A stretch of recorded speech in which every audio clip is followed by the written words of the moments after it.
आज सुनिए समकालीन हिंदी कथा जगत की प्रमुख लेखिकाओं में से एक नीलिमा शर्मा की लिखी हुई कहानी कोई रिश्ता न होगा अब। नीलिमा शर्मा जी प्रतिष्ठित पत्रिका पुरवाई की उपसंपादक भी रह चुकी हैं। प्रस्तुत है उनकी कहानी मेरी जुबानी। मैं हूँ सीमा सिंह। नहीं, ऐसा नहीं करो। बदहवास सी सुमन अचानक नींद से जागी। मार्च के महीने में भी सुमन के माथे पर पसीने की बूंदें चुचहा रही थीं। उसका रंग सफ़ेद पड़ गया था, हाथ पैर एकदम ठंडे। उसने बहुत अजीब सपना देखा था। चारों तरफ नज़र दौड़ाई तो सिर्फ सन्नाटा था। हाथ आगे बढ़ाकर उसने बत्ती जलाई। पीले बल्ब की रोशनी में उसने देखा सुबह के 4 बजे थे। सुबह के सपने सच होते हैं, उसने अक्सर ऐसा सुना था। तो क्या उसका ऐसा सपना सच हो जाएगा?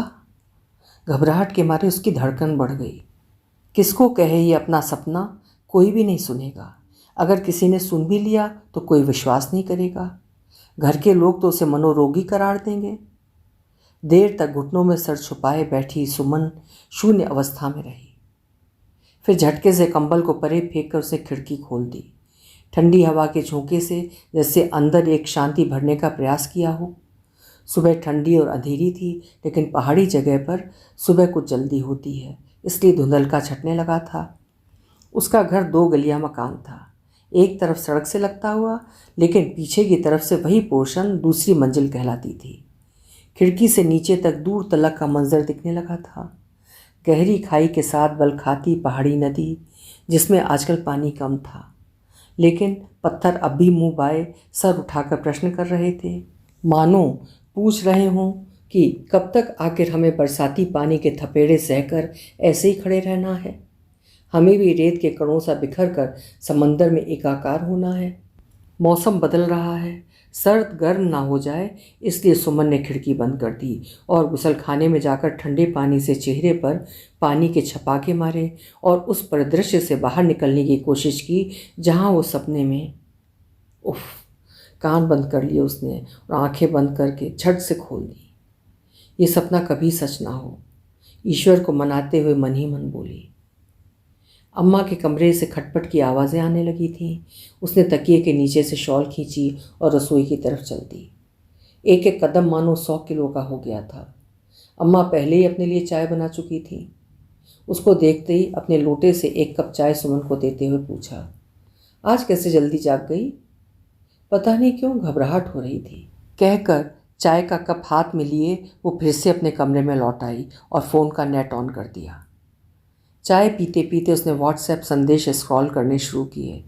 वही रूटीन सुवचन, सुप्रभात संदेश, फूलों और भगवानों की तस्वीर पर कुछ लिखकर इनबॉक्स आने वाले संदेशों की भरमार थी।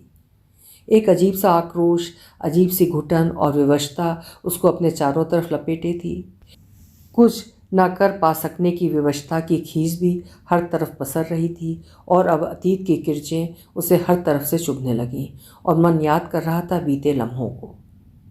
सरकारी प्राथमिक विद्यालय की सहायक अध्यापिका सुमन जब स्कूल में बच्चों को हिम्मत और बहादुरी का पाठ पढ़ाया करती थी तो एक जोश भरी आवाज़ निकलती थी।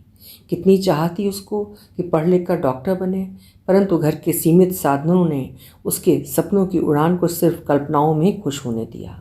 और ना चाह कर भी पिता ने उसको बीटीसी कराई कि शर्तिया सरकारी नौकरी मिलेगी और उसका भविष्य सुरक्षित रहेगा। देहरादून शहर से बहुत दूर सहिया के पास बहुत ऊंचाई पर स्थित अलसी ग्राम में उसको पहली पोस्टिंग मिली। पहली बार जब पापा के साथ वो गांव देखने गई थी तो उसके हौसले पस्त हो गए थे। कभी 2 किलोमीटर भी पैदल न चलने वाली सुमन को 5 किलोमीटर दुर्गम चढ़ाई चढ़कर गांव तक पहुंचना होता था। मैदानी इलाके की सुमन को तब इतने ऊंचे पहाड़ पर जाना ही बहुत मुश्किल लगा, परंतु पिता के दबाव और सरकारी नौकरी की सामाजिक इज्जत की वजह से उसको जाना ही पड़ा था। 100 गज की भूमि पर 3 कमरों का स्कूल था, जिसमें एक कमरा अध्यापक के रहने के लिए था, दूसरा कमरा प्रधानाध्यापक का, तीसरा कक्षा। पहली कक्षा से लेकर 5वीं कक्षा तक के बच्चे उसी एक कमरे में बैठकर पढ़ाई करते थे। कभी कभी ज़्यादा शोर होने पर अध्यापिका 5वीं के बच्चों को कमरे के बाहर खुली जगह पर बिठा देती थी।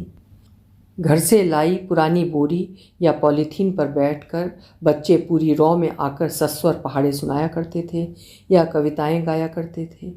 सीढ़ी नुमा ढाल पर उतरकर एक पेड़ के साथ पुराना दुपट्टा टांग कर धूप से बचने का अनथक प्रयास करती भोजन माता बिना नागा बच्चों के लिए मिड डे मील पकाया करती थी। दिन थे कि गुजर जाते थे या गुजारने ही होते थे। कितना अकेलापन सा लगता था उसको वहाँ। पहाड़ों पर सन्नाटा कुछ अधिक ही गूंजता है। चिड़ियों की चहक, प्रकृति का सुंदर सानिध्य जहाँ सबको अपना बना लेता है, वहीं अभिराम दृश्य। बरसाती झरने भी मन में जगह बना लेते हैं।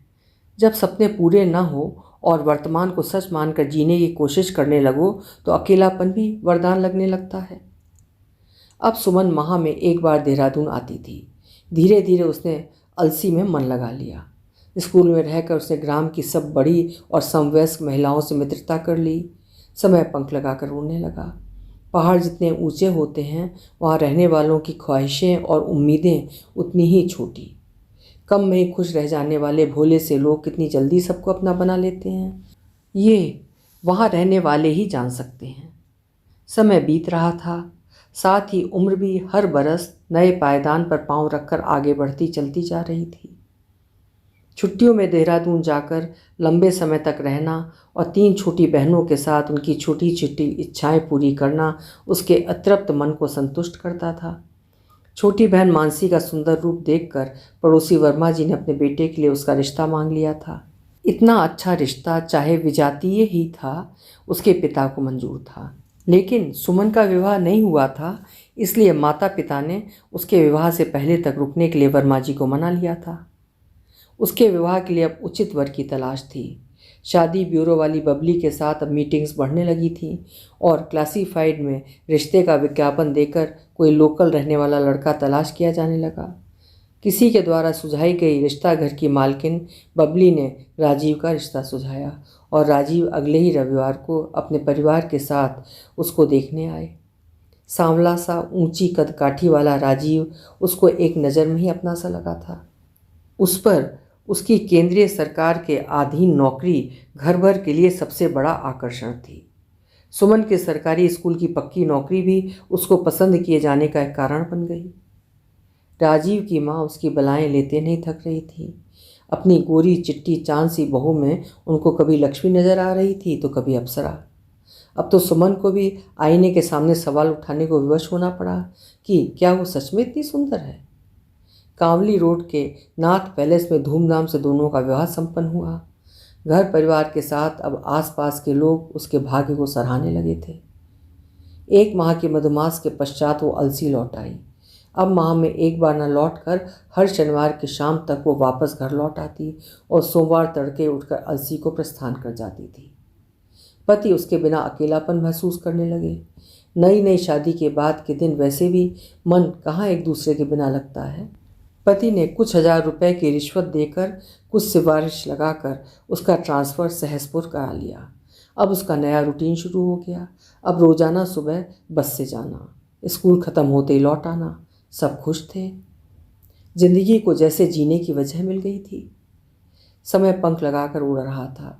बहुत खुश थी सुमन, परंतु समय के साथ साथ सास का लहजा बदलने लगा कि विवाह को 15 माह हो गए, अभी तक कोई खुशखबरी ही नहीं। आखिर राजीव उनकी इकलौती संतान थी।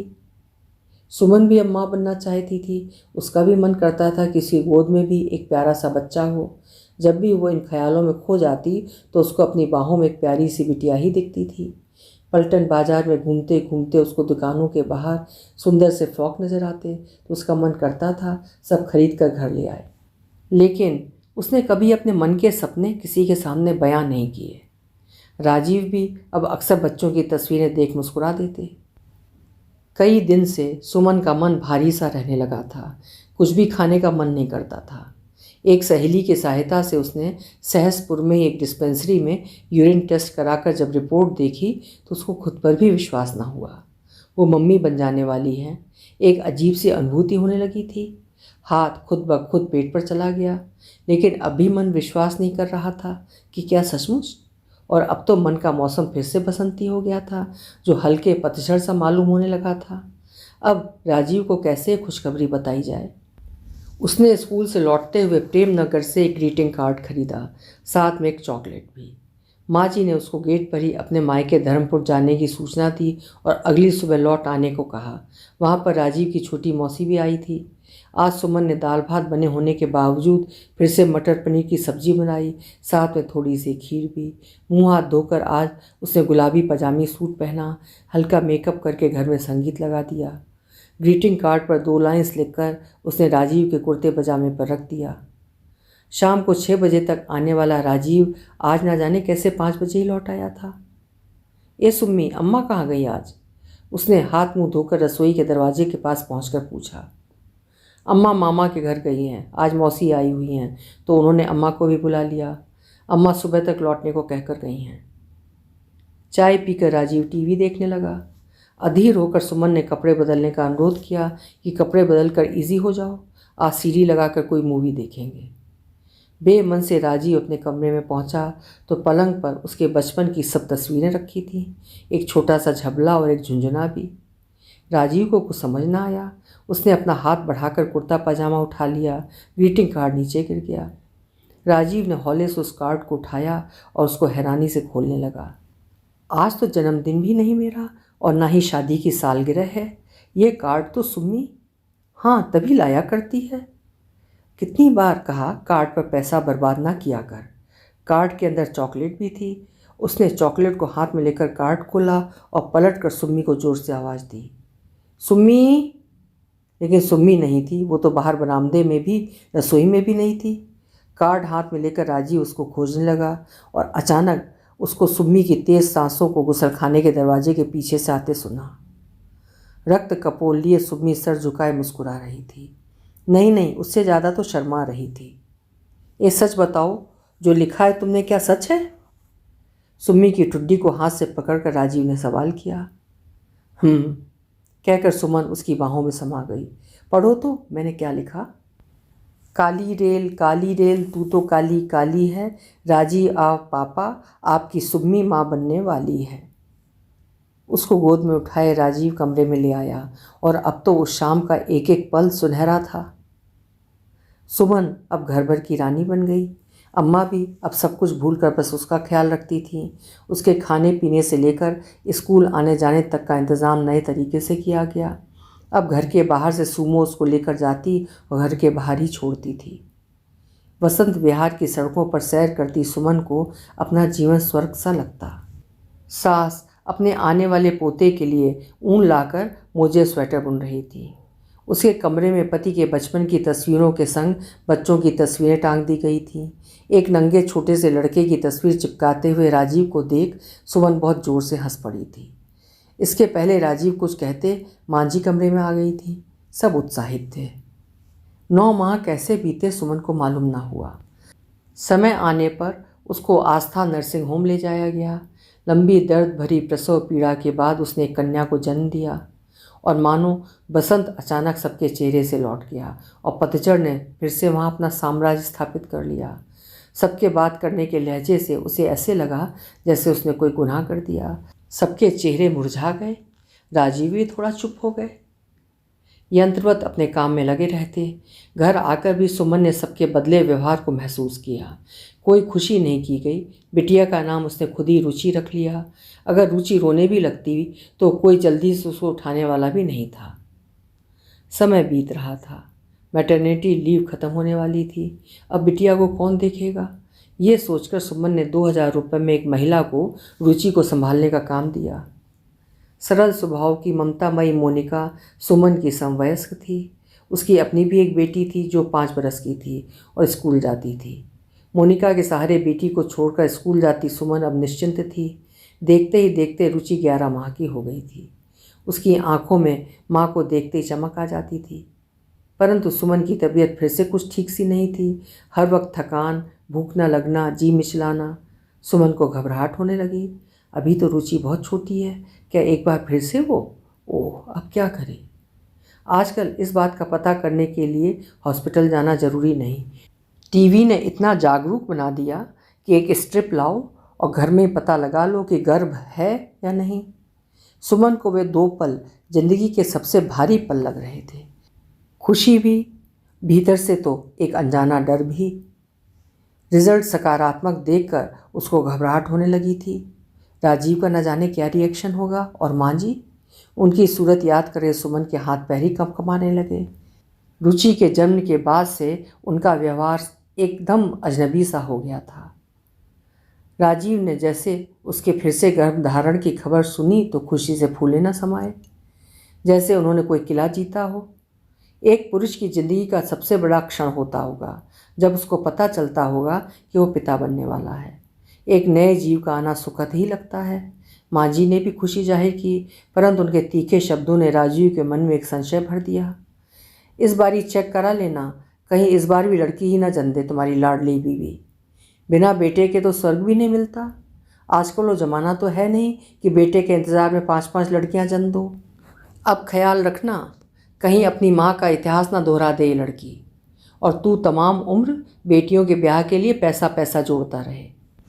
राजीव की अल्प बुद्धि लड़के लड़की का फ़र्क तो समझ गई, परंतु ये नहीं जान पाई कि लड़कियां भी ज़िंदगी में उतना ही महत्व रखती हैं जितना एक लड़का।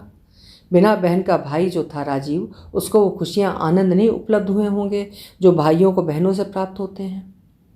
अब राजीव सुमन पर दबाव बनाने लगा कि हमें पहले टेस्ट करना होगा, वरना कहाँ से आएगा 2-2 बेटियों की पढ़ाई से लेकर विवाह तक का खर्चा।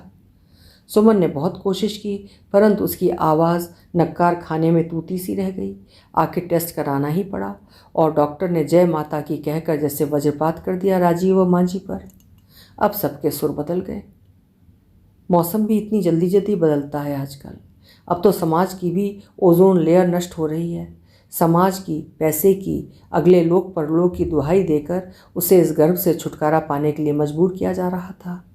अपनी माँ के पास जाकर उसने उनका संबल और सहारा चाहा तो माँ के आंसू उसके मजबूरी बयां कर गए। 5 बेटियों की माँ कैसे उसका सहारा बनती जो खुद पति के सामने एक शब्द भी नहीं बोल पाती थी। घर लौटकर तकिए में मुंह छिपाए रोते हुए सुमन सोचने लगी, कितनी मजबूर हो जाती है ना नारी। कहने को कहा जा सकता है कि लड़ जाती अपनी अजन्मी संतान के लिए। एक माँ अपने बच्चे के लिए कुछ भी कर सकती है, परंतु सच एकदम अलग होता है। ये समाज पितृ प्रधान है। मायके का संबल भी ना हो तो स्त्री कुछ नहीं कर पाती। बचपन से पिता और भाई के अधीन रहने वाली सहमी सी लड़की सब विवाह के बाद पति के घर जाती हैं तो जाने अनजाने वे उसकी ज़िंदगी पर हावी हो जाते हैं और स्त्री उसे प्यार समझ बैठती है, और वही प्यार जब उसकी ज़िंदगी के हर फैसले करते हैं तो उसे घुटन होने लगती है। परंतु उस घुटन से निजात पाने के लिए विद्रोह करना, सारे समाज से खुद को अलग करना होता है। किताबों में नारी स्वतंत्रता की बात लिखना और अपनी ज़िंदगी में उनको ढालना अलग बात है। जो ऐसा कर पाती हैं उनका बचपन या तो बहुत सुखद होता है, या वो जिनके लिए ये सब बातें करना फैशन होता है, या फिर वो महिलाएं जिनमें आग होती है, समाज से लड़ मरने की लोहा बना लेती हैं खुद को। बचपन से पिता के एक ऊंची आवाज़ पर डरने सहमने वाली लड़की ससुराल में भी मान्यताओं, रिवाजों और परंपरा के नाम पर चुप रह जाती हैं, या दबे स्वर में किया गया उनका विरोध कोई मायने नहीं रखता है। आखिर टूट गई सुमन, हार गई उसकी ममता इस समाज के बनाए रिवाज के सामने कि पुत्र ही गति दिलाता है, पार लगाता है इस भवसागर से। एक नारी ने उसके नारीत्व का अपमान कर आने वाली नारी का कत्ल कराने की योजना बना डाली, वो भी एक नारी के ही हाथों से। किसी को भी जरा भी अपराध बोध नहीं सिवाय सुमन के। उसके जार जार बहते आंसुओं का किसी की आत्मा पर कोई फर्क नहीं पड़ रहा था। कौन कहता है कि कत्ल सिर्फ गरीबी की वजह से होते हैं? कुछ कत्ल ऐसे भी होते हैं जो किसी को अपने होने की खबर भी नहीं होने देते। अचानक तेज़ आवाज़ ने सुमन का ध्यान भंग किया और रुचि घुटनों चलती हुई उसके पैरों के पास खड़ी थी। रुचि का मन भीग गया। कम से कम जो आज मेरी झोली में है उसको तो संभाल लूँ। चाय ठंडी हो गई थी। राजीव भी दिल्ली से लौटने वाले होंगे सोचकर उसने कमरा समेटना शुरू कर दिया। गुस्सा राजीव पर भी था उसको, और मन ही मन मूक प्रतिरोध लेने की ठान ली थी। कल रात उसे याद आया था कि अलसी में एक बूढ़ी मांझी ने कभी बताया था कि फला जड़ी बूटी खाने से नारी बंजर हो जाती है। ईर्ष्या के चलते कई स्त्रियां अपनी ससुराल या मायके में धोखे से गर्भवती को बूटी पीस कर खिला देती हैं ताकि गर्भ नष्ट हो जाए और आगे कभी संतान भी ना हो। तो बस अब वो और संतान ही नहीं जन्मेगी। कर ले कोई कोशिश जितनी चाहे, कम से कम अपनी उस अजन्मी बेटी की आत्मा को तो न्याय दे पाएगी जिसका आज कत्ल कराने का इरादा रखते हैं सब। लेकिन रात का वो भयावह सपना कहीं सच हो गया तो नहीं। राजीव के आने पर भी अनमनी सी रही, बात भी की तो हाँ हूँ करके ही रह गई। रात को जब राजीव ने करीब आना चाहा तो चीख पड़ी, हाँ हाँ नोचो इसी तरह देह को। तुम पुरुष आज संतान तो बेटे के रूप में चाहते हो, लेकिन देह की भूख को समेटना नहीं जानते हो। कल रक्त बीज की तरह हर तरफ सिर्फ पुरुष ही होंगे और गिनती की ही लड़कियां। अपने पौरुष को हाथ में थामे तुम सब पुरुष तब फर्क नहीं कर पाओगे देह में। तब ना कोई देह बेटी की होगी, ना बहन की, ना माँ की, कोई रिश्ता ना होगा तब। राजीव हतप्रभ था, सहम गया था सुमन का ही रूप देखकर, और सुमन अपना चेहरा हाथों में छिपाए सुबकियां लेकर रो रही थी, और उसके दिमाग में घूम रहा था वो सपना, सुबह का सपना। सुबह का सपना, चारों ओर सफ़ेद बर्फ़ ही बर्फ़ है, दूर दूर तक कोई इंसान नहीं दिखता। इस बर्फीले पहाड़ की एक गुफा में आग जल रही है, आग की मध्यम रोशनी में कई छायाएं डोल रही हैं। चारों ओर शिकार के भूनते मांस का धुआं तैर रहा है। वो भी वहीं है, उसकी बेटी भी वहीं है, उसका बेटा भी वहीं है, और राजीव भी वहीं है, और न जाने कौन कौन पुरुष भी साथ, इक्का दुक्का स्त्री भी।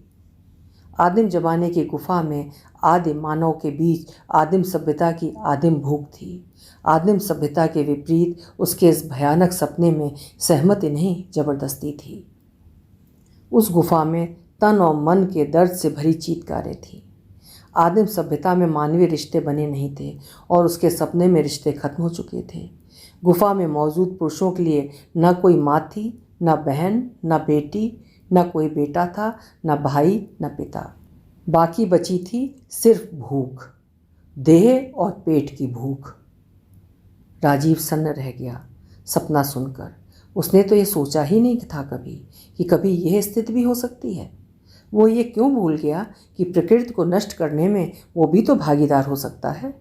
उसने सुमन को गले लगा लिया और माफ़ी मांगी कि अब उसे बेटे की चाहत नहीं है। समाज में कभी ऐसी भयावह स्थिति नहीं आएगी। लोग अब जागरूक हुए हैं। ना जाने उसके ही मन की आंखों पर पट्टी कैसे बंधी रह गई थी। अब सिसकियां धीरे धीरे थमने लगी थीं। अभी आप सुन रहे थे समाज को सकारात्मक संदेश देती नीलिमा शर्मा जी की लिखी हुई एक बेहतरीन कहानी, कोई रिश्ता न होगा अब। उम्मीद है कहानी आपको ज़रूर पसंद आई होगी। कल फिर मिलेंगे। हिंदी की उत्कृष्ट कहानियाँ सुनने के लिए कृपया मेरे चैनल्स को सब्सक्राइब जरूर करें, लाइक करें और शेयर भी करें। बहुत बहुत धन्यवाद।